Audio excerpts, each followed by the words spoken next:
Hi everyone. So we've talked about how in order for a seed to germinate, it needs sunlight and it needs water, right? The water is what actually helps that seed coat open up. But why does it need sunlight? If it's underground, it can't see the sun and the sun can't touch it. Well, there's a reason. The sun warms up the soil, and the soil temperature is what actually encourages that seed to germinate. And different seeds need different temperature soil to germinate.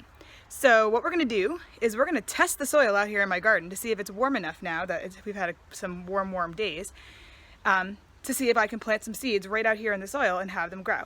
Because I'd love to have some cucumbers, especially of my own, out here in our garden. So what I have here with me is a digital thermometer. Thank you, North Carolina Farm Bureau, for helping us out with getting all these cool tools for our garden that I can't wait for us to use in school.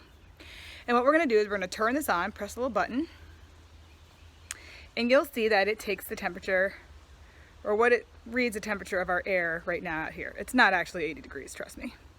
So what we're going to do is we're going to look at our soil, and I've just picked a spot in my garden. This here is a peony plant right here, but right here the soil's exposed. I pulled back all the covering, the mulch, and we're going to stick this probe 2 to 3 inches down into the soil, which is almost the full length of the probe. And now we're going to wait a minute to see what happens. And if you're looking at the numbers, I hope you can see them, you'll see that it's already changing. It no longer reads 80. So we're going to let that sit for like just a few more seconds and see what temperature we end up with for our temperature probe.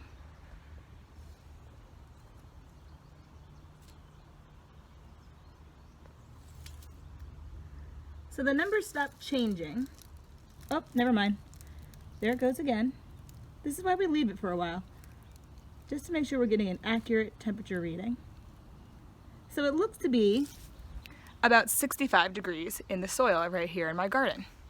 So now the next thing I do is I look at this handy dandy chart to see what the optimal germination temperature is for the soil for different plants. Okay? And you can see it's different for different types of plants. For asparagus, 70 degrees, beans, 80 degrees, so it's a little chilly for the beans yet. But beans also says it will germinate in a range between 60 degrees and 90 degrees, so that's good for us. Let's look down to cucumber. Cucumber says its ideal germination temperature is 90 degrees. That's really warm.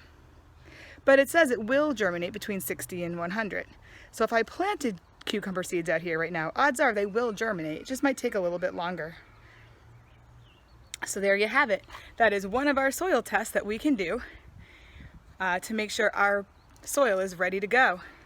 Later on, we're going to test pH and a bunch of other cool things that you can tell chemistry-wise what our soil is doing.